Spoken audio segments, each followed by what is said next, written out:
드디어 2022년 카타르 월드컵이 막을 내렸습니다. 지난 주일 밤이었죠. 프랑스하고 아르헨티나가 결승전을 치렀는데 그것도 봤지 않습니까? 제가 마치 결승전이 축구가 2시간짜리 영화를 보는 것 같아. 이게 뭐 실제 안 같은 영화처럼 그렇게 축구를 결승을 했습니다. 우승은 누가 가져갔죠? 아르헨티나가 우승을 했습니다. 아르헨티나가 먼저 2골을 넣었어요. 전반전 때. 그래서 아이고 이제 뭐 프랑스 끝났구나 이렇게 생각을 했거든. 그런데 프랑스가 또 막 죽기 살기로 밀어붙이다가 2골을 넣은 거예요. 그리고 연장전에 갔습니다. 연장전에서도 또 아르헨티나가 먼저 한 골을 넣었지. 프랑스는 꼭 한 골이 먼저 들어가야 정신을 차리나 봐. 또 프랑스가 죽기 살기로 해가지고 또 한 골 넣은 거예요. 그래서 연장전 전후반이 끝나고 승부차기로 간 거예요.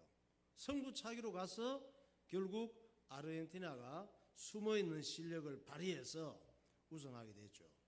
야, 두 팀 다 정말 잘하더라고요. 지난번 월드컵에는 누가 우승한지 아세요? 프랑스가 우승했어요.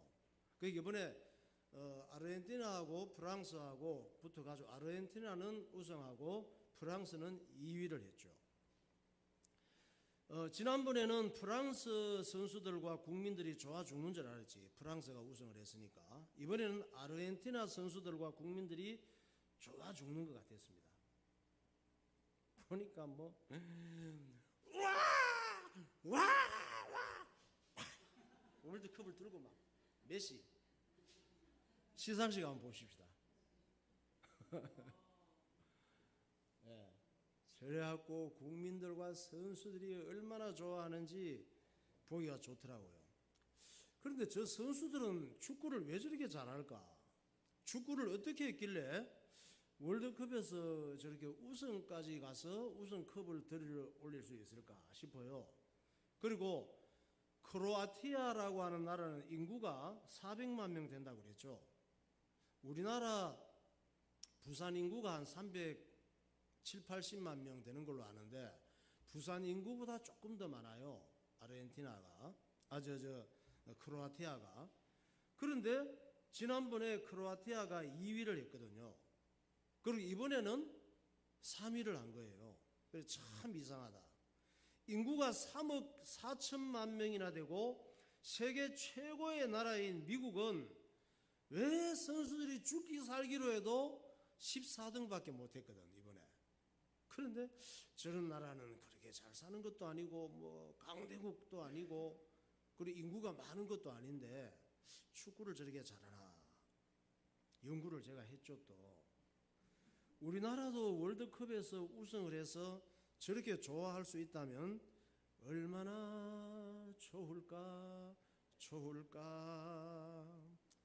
정말 우승하기 힘드네요. 우리나라가 그래. 저 나라 선수들은 뭐 때문에 저렇게 축구를 잘할까? 제가 그 비밀을 알고 있습니다. 이제는 말할 수 있다. 그것은 다른 나라들보다 축구를 더 많이 해서 그래요.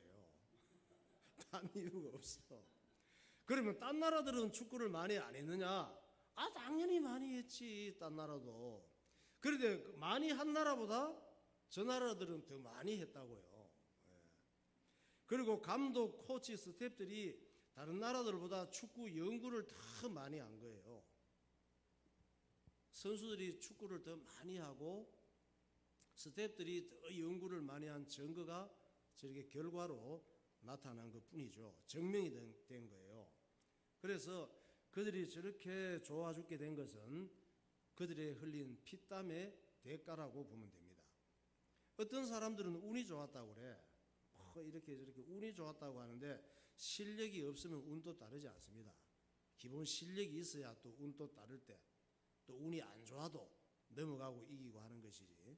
그러니까 좋은 결과는 심은 대로 거두는 거예요. 창조의 진리입니다. 법칙입니다. 안 좋은 결과도 심은 대로 거두는 거예요. 안 좋은 결과가 왔을 때는 내가 뭘 잘못 심었구나 생각하면 돼. 좋은 결과가 왔을 때는 내가 참 멍청하게 산 것 같은데 뭔가 잘 살았구나 이렇게 생각하시면 돼요. 행복한 인생이 되려면 어떻게 해야 될까? 행복한 인생이 되려면 오늘 이것만 알고 가면 돼요. 그러면 성탄절 예배 하나도 안 아까워 오신 거. 행복한 인생이 되려면 운이 좋아야 될까? 운 따라야 된다 그러잖아요. 행복한 인생이 되려면 돈벼락 맞으면 될까? 뭐 대박 나는 거 좋아하잖아요. 행복한 인생이 되려면 좋은 대학 가면 되는 걸까? 인류대학 가려고 그렇게 학원 보내고 부모들이 뼈 빠지게 고생을 하고 가르치잖아요. 행복한 인생이 되라고. 행복한 인생이 되려면 재벌 아버지 만나면 되는 걸까? 재벌 남편 만나면 되는 걸까? 재벌집 딸 만나면 되는 걸까? 행복한 인생이 되려면 우리는 대부분 그렇게 생각을 하고 있죠. 행복하게 산다는 건 어떻게 사는 걸까? 잘 살고 싶은데 잘 산다는 건 어떻게 사는 걸까? 여러분 넷플릭스 드라마 중에 재벌집 막내 아들이 있어요. 이 드라마를 보면은 재벌집 가족들이 어떻게 사는지를 잘 알 수가 있습니다. 우리는 재벌집 가보지도 않았잖아요. 또 초대도 받은 적도 없죠. 오늘 목사님이 여러분 초대하려고 재벌집으로. 그리고 재벌 대본 적은 더더욱 없지. 꿈에도 없었죠. 재벌 대본 거. 왜 나하고 거리 머니까. 재벌 되면 정말 좋을 것 같죠. 행복하고 내 원하는 거 마음대로 할 수 있고. 그러니까 이 재벌집 막내 아들 드라마를 보면 그 내용이라든가 인물이라든가 연기하는 실력이나 실제하고 거의 흡사해야지 드라마가 뜨는 거예요. 그래서 이 사람들은 재벌집 연구를 많이 해서 드라마를 만드는 거지. 감독이나 이런 사람들이 연기하는 사람들도 연구를 많이 해. 재벌집 어떻게 사는지, 어떻게 말하고 행동하는지, 어떤 음식을 먹는지, 집은 어떤지 연구를 많이 해서 실제처럼 하는 거예요. 그래야 재벌들이 봤을 때 쟤네들이 어떻게 저렇게 실제처럼 드라마를 만들었지 이러지. 그렇게 안 하면 쟤들 뭐 재벌집 어떻게 사는지 모르고 뭐 엉망으로 만들었네 이럴 거 아니에요. 그러면 또 이런저런 뭐 기자들이 드라마 별로라고 막 해가지고 뜨지를 않는 거야. 그러니까 흡사하게 만드는 것이지. 재벌집 이 사람들은 운도 좋아. 돈벼락도 맞았어. 좋은 대학도 나왔어. 재벌 아버지도 만난 사람들이에요. 그러면 행복해야 되잖아. 우리가 갖고 싶은 거 다 가졌으니까. 제가 오늘 성탄절 선물로 재벌집 식사 자리로 여러분들을 초대합니다. 즐거운 시간이 되시기 바랍니다.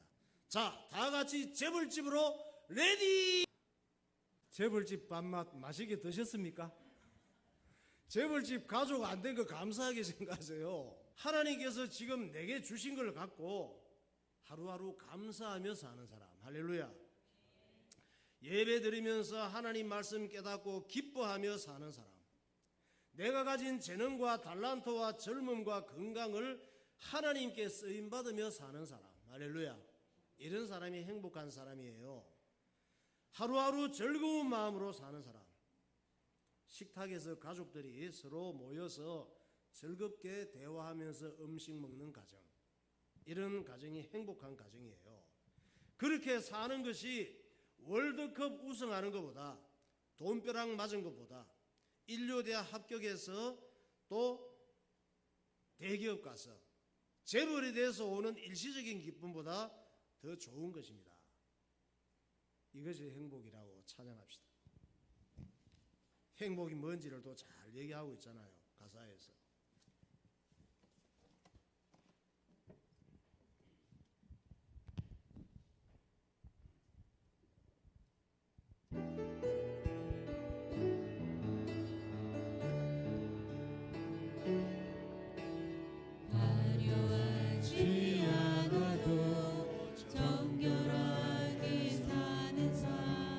가진 것이 적어도 감사하며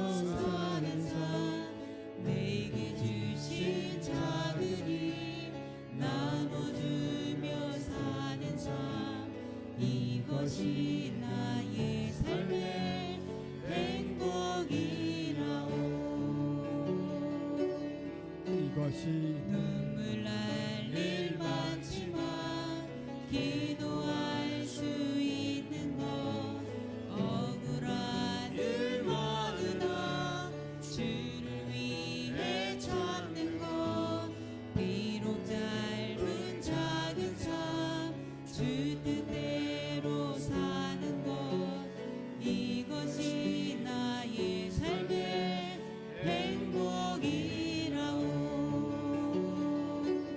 이것이 행복이라오 세상이 알 수 없는 하나님 선물 이것이 행복이라오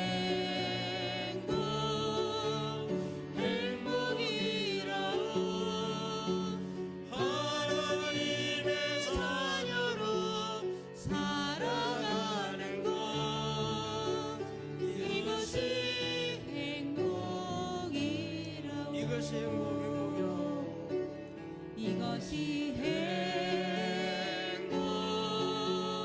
행복이라오 세상에 날 수 없는 하나님 선물 이것이 행복이라오 하나님의 자녀로 살아가는 것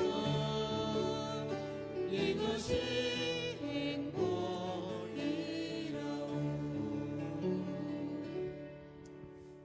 여러분 행복하게 살고 계신 줄 믿으시기 바랍니다. 행복하게 살면서도 행복한 줄 모르는 게 불행이에요. 저 재벌들은 행복하게 사는 줄 알지만 자기들이 얼마나 불행한지를 몰라. 온갖 값질을 다 하면서 예수 안 믿으면 지옥에도 아주 깊은 지옥에 갈 사람들이야. 오늘 본문은 예수님께서 탄생하실 때의 상황을 잘 기록하고 있습니다. 우리가 지난 주일 북이스라엘의 7대 왕 아합 왕과 이세벨 왕비의 그 종말이 어떻게 되는지를 봤잖아요. 그 후에 아합, 이세벨 이 7대 왕과 왕비가 죽은 이후에 한 150년이 지나서 북이스라엘은 아수르 제국의 침공을 받고 멸망하게 됩니다. 그래서 북이스라엘이라고 하는 나라는 없어져요. 이스라엘이 두 개로 쪼개졌다 그랬죠. 남유다와 북이스라엘. 그리고 좀 더 한 백수십 년 더 유지되던 남유다조차 BC 586년에 또 바벨론 제국이 일어나서 아수르 제국을 그냥 무너뜨리고 바벨론 제국이 또 남유다를 침략해서 남유다가 멸망하고 전부 포로로 잡혀가게 됩니다. 그리고 구약 성경은 말라기 선지자의 말씀을 끝으로 막을 내립니다. 하나님께서 선지자들을 계속 보냈지. 이 시대에 주의 종들을 세워서 하나님 말씀을 전하게 하듯이 감동을 주셔서 선지자를 세우셨는데 구약 시대의 마지막 선지자가 말라기란 말이에요. 그래서 신약 성경 마태복음 바로 앞에 보면 구약 성경 끝 말라기야. 사람의 이름, 선지자 이름이 말라기 선지자예요. 그리고 한 장 넘기면은 신약 성경 마태복음이 나와. 예수님 제자 세리 마태가 쓴 마태복음. 한 장 사이의 기간이 몇 년이냐? 400년. 400년의 공백 기간이 있단 말이에요. 구약 성경 말라기 선지자가 끝나고 사역이 끝나고 그래서 암흑기라고 그래요. 400년을. 구약 성경은 이 말라기 선지자의 말씀을 끝으로 막을 내리는데 그 후에 그러면 이스라엘 민족이 어떻게 됐을까? 그 후에 이런 고생 저런 고생 별별 일 다 겪으면서 400년이 지나요. 그리고 말라기 선지자가 활동하던 시기 이후에 예수님 오시기까지 400년의 간격이 있는데 이 시기에 어떤 일이 일어났느냐? 그런 성경에는 기록이 없어요. 성경에 기록이 없지만 일반 역사에 기록이 있단 말이에요. 역사는 다 기록이 남아있어. 그 400년 그 시기에 그리스에 알렉산더 대왕이 일어납니다. 알렉산더 대왕이 일어나서 페르시아를 또 무너뜨리고 그리스 제국을 세워요. 그것이 헬라 제국이라 그래. 아리스토텔레스라고 하는 철학자가 알렉산더 대왕의 선생님이었는데, 알렉산더 대왕의 아버지 필립 대왕이 훌륭한 아리스토텔레스를 자기 아들의 가정교사로 삼았지. 그래서 아리스토텔레스의 그 여러 가지 영향들이 헬레니즘이라고 하는 것으로 전 세계가 헬라어로 통일되는 오늘날 영어처럼 그런 시대가 헬라 제국 시대란 말이에요. 알렉산더가 21살에 왕이 돼가지고 33살에 죽었는데 12년 동안 얼마나 전 세계의 중요한 나라들을 점령했는지 세계를 다 점령을 해버렸어. 막 바람같이 점령해 갔습니다. 나라를 치러 들어가면은 아예 항복 가려고 손들고 있어. 그러니까 싸울 것도 없지 뭐. 접수만 하면 되는 거야. 이 나라 내 거 도장 콱 찍으면 되는 거야. 이렇게 하니까 뭐 10여 년 만에 그렇게 수많은 나라를 점령했죠. 알렉산더 대왕의 점령지 한번 볼까요? 네, 나왔네. 저 지금 갈색, 황토색으로 된 거 있죠? 저게 지금 알렉산더의 점령지예요. 까딱했다가는 저쪽으로 약간만 더 가서 우리나라까지 올 뻔했어. 우리나라도 점령될 뻔했습니다. 그런데 다행히 우리나라까지 오기 직전인데 부하들이 전쟁하다가 지겨워가지고 집에도 가고 싶고 엄마도 보고 싶고 아내도 보고 싶고 자식도 보고 싶은데 맨날 천막 치고 다니면서 뭐 5년이고 7년이고 10년이고 저러고 다니니까 지겨워 죽잖아. 이제 그만 고향으로 돌아갑시다. 못 싸우겠다고 그냥 이제 뭐 두 손 두 발 다 든 거야. 그래갖고 우리나라까지 올 뻔했는데 돌아간 거지. 그래서 다행히 33살에 바벨론에서 죽었습니다. 어떻게 죽었는지는 여러 가지 설이 있어. 병으로 죽었다, 뭐 쿠데타를 했다, 누가 음모설, 뭐 별일이 다 있는데 확실하진 않아요. 알렉산더가 죽은 다음에 어떻게 됐느냐? 알렉산더에게는 중요한 장군들 부하가 4명이 있었는데 저 알렉산더의 점령지를 나누어서 통치하게 된 거예요. 알렉산더의 어린 아기 같은 아들이 있었는데 그건 장군들이 죽여버렸지. 놔두면 안 되니까. 그렇게 정치가 무서운 거예요. 부하 중에 프톨레미라고 하는 부하는 이집트와 이스라엘을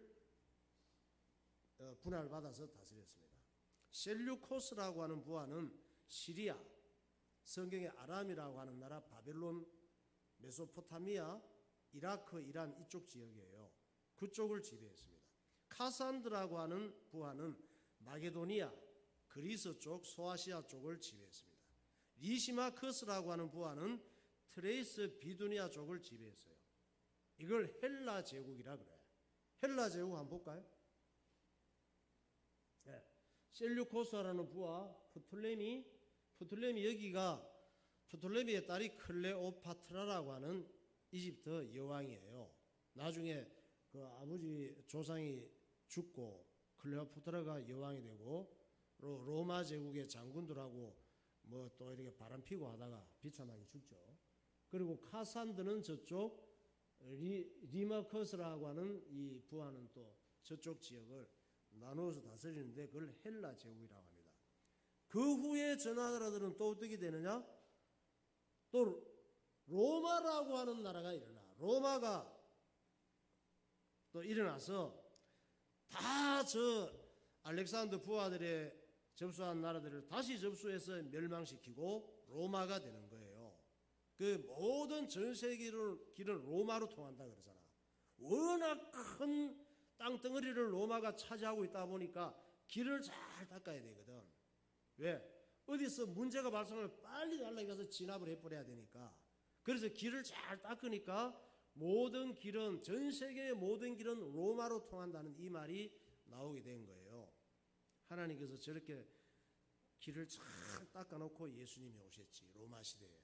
그래서 주님의 제자들이 잘 닦인 길을 따라서 세계 선교를 하러 갈 수가 있었던 것이죠. 이 난리 치면서, 이 당시에 저거는 세계대전이었습니다. 세계전쟁이어서 저 때는 이 난리 치면서 세계적인 인물들이 그 시기에 나타나는 거예요. 알렉산드를 비롯해서 석가모니도 저때 나타나고, 공자, 맹자, 히포크라테스, 소크라테스, 아리스토텔레스, 피타고라스, 애들 수학의 피타고라스 정리 이런 거 있지. 다 저 시대에 일어난 거야. 플라톤, 한비자, 헤로도투스 이 역사가 순자, 노자, 장자 다 저 시기에 아주 지금까지도 전 세계에 영향을 끼치는 걸출한 인물들이 많이 나타나는 거예요. 그리고 그리스에서는 마라톤 전쟁이 발생합니다. 올림픽 할 때 제일 마지막에 화려하게 장식하는 게 종목이 뭐예요? 마라톤이잖아. 마라톤이 애 이름인가? 동네 평야 이름이야. 평야 들판 이름. 그 들판에서 페르시아하고 전쟁이 붙은 거야. 그리스하고 전쟁이 붙었는데 그리스 병사들은 한 10,000명밖에 안 돼. 페르시아는 페르시아 제국이잖아요.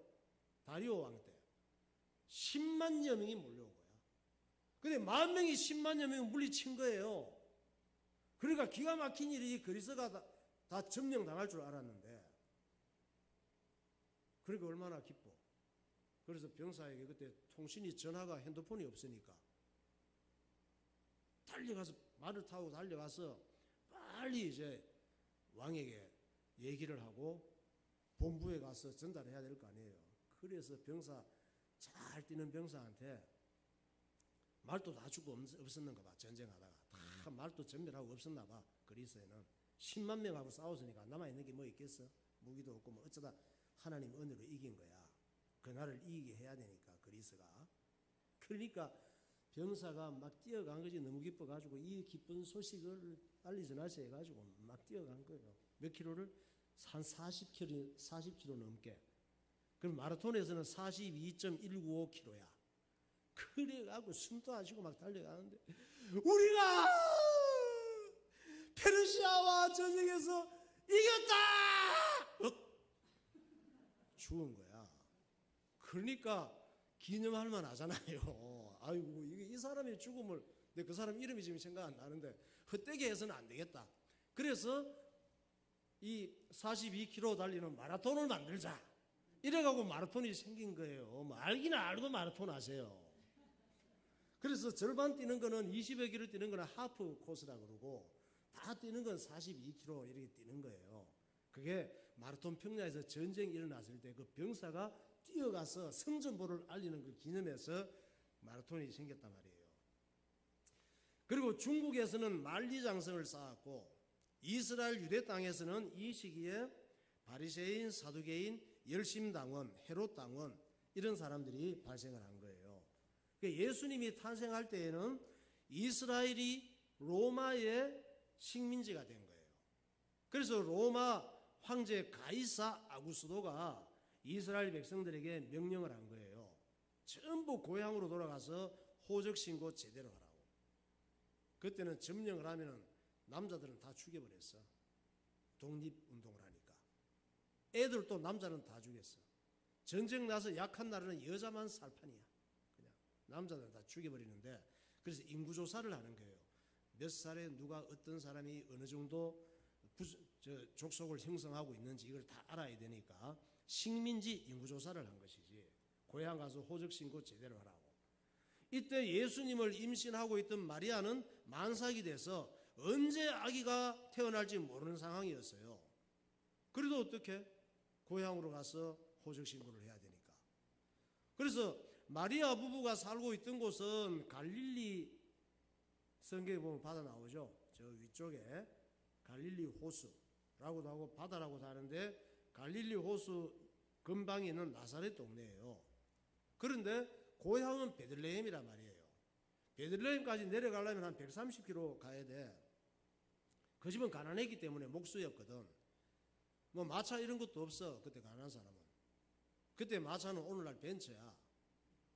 자전거 이런 것도 없었지. 그러니까 하루에 10km씩 걷는다 해도 길이 안 좋으니까 두어 주는 걸린단 말이에요. 누가복음 2장 1절에서 보세요. 그때 가이사 아구스도가 영을 내려 천하로 다 호적하라 하였으니 이 호적은 구레뇨가 수리아 총독되었을 때에 처음 한 것이라. 모든 사람이 호적하러 각각 고향으로 돌아가매 요셉도 다윗의 집 족속이므로 갈릴리 나사렛 동네에서 유대를 향하여 베들레헴이라 하는 다윗의 동네로 그 약혼한 마리아와 함께 호적하러 올라가니 마리아가 이미 잉태하였더라. 네. 근데 참 마리아도 딱해. 아기를 좀 빨리 임신하든가, 아니면 로마 황제가 호적 명령을 좀 늦게 내리든가, 아기 낳고 나서 좀 호적 명령하면 좋잖아. 아니면 호적 신고한 다음에 임신하든가. 그랬으면 얼마나 좋아. 그런데 이게 하나님 하신 일이란 증거예요. 700년 전에 활동했던, 예수님이 오시기 700년 전, BC, 비포 그리스도 오시기 전 700년 전에 활동했던 미가 선지자가 하나님의 감동으로 예언했어요. 메시아가 베들레헴 땅에 태어난다고 미리 말씀하신 거예요. 미가 5장 2절. 베들레헴 에브라다야, 너는 유다 족속 중에 작을지라도 이스라엘을 다스릴 자가 내게서 내게로 나올 것이라. 그의 근본은 상고에 영원히 있느니라. 상고에 태초부터 계신 그 하나님이 베들레헴 땅에 오실 것이다. 700년 전에 올지, 7년 전에, 7년 후에 올지, 70년 후에 올지 몰랐지. 미가 선지자는. 우리는 지금 알았지. 왜? 700년 전에 이 사람이 예했는데 700년 후에 예수님이 베들레헴에 마리아라고 하는 여자의 몸을 통해서 오셨구나. 우리는 이렇게 얘기할 수 있는 것이죠. 또 이사야 선지자도 BC 7세기 선지자예요. 이사야 선지자는 또 그분은 메시아 구세주는 처녀의 몸에 잉태될 것이라고 예언한 거예요. 왜 이렇게 미리 이런 예언을 했을까? 이렇게 안 하면 예수님이 구세주라는 것을 사람들이 안 믿을 거니까. 이런 예언을 했기 때문에 안 믿을 수가 없어. 무슨 말인지도 모르고 하나님의 감동으로 얘기를 한 거예요. 이사야 7장 14절. 그러므로 주께서 지 징조를 너희에게 주실 것이라. 보라, 처녀가 잉태하여 아들을 낳을 것이요 그 이름을 임마누엘이라 하리라. 자, 그러면 왜 예수님께서 사람의 몸에 임신돼서 세상에 오셨을까? 사람 몸에 왜 임신돼서 세상에 오셨을까? 죄 가운데 마귀에게 쏟고 살다가 육신은 죽고 영혼은 지옥 갈 우리를 살리시려고 예수님은 십자가에서 죽으시려고 오신 거예요. 우리가 불행하게 살다가 영원히 멸망하는 꼴을 볼 수가 없는 하나님의 사랑이 예수 그리스도를 우리를 위해 보낼 수밖에 없었습니다. 그리고 우리가 안 믿을 수 없도록 이스라엘 나라를 만드시고 그 이스라엘 베들레헴 땅에 예언대로 예수님을 보내셔서 우리의 모든 문제를 십자가에서 다 해결하신 줄 믿으시기 바랍니다. 우리가 받을 모든 죄와 저주와 지옥 형벌을 십자가에서 책임지시러 오신 거예요. 그래서 우리가 믿고 받아들이면 죄 사함을 받고 하나님의 자녀가 되고 천국 백성이 되도록 길을 만들기 위해서 오신 줄 믿으시기 바랍니다. 그래서 요한복음 3장 16절과 요한복음 1장 12절에 말씀하고 있습니다. 하나님이 세상을 이처럼 사랑하사 독생자를 주셨으니 이는 그를 믿는 자마다 멸망하지 않고 영생을 얻게 하려 하심이라. 영접하는 자 곧 그 이름을 믿는 자들에게는 하나님의 자녀가 되는 권세를 주셨으니. 이 세상에서 가장 행복한 사람은 예수 믿고 구원받은 하나님의 자녀인 줄 믿으시기 바랍니다. 세상에서 가장 잘 사는 사람은 하나님 앞에 예배드리면서 하나님 말씀 순종하며 사는 사람인 줄 믿으시기 바랍니다. 기도하겠습니다.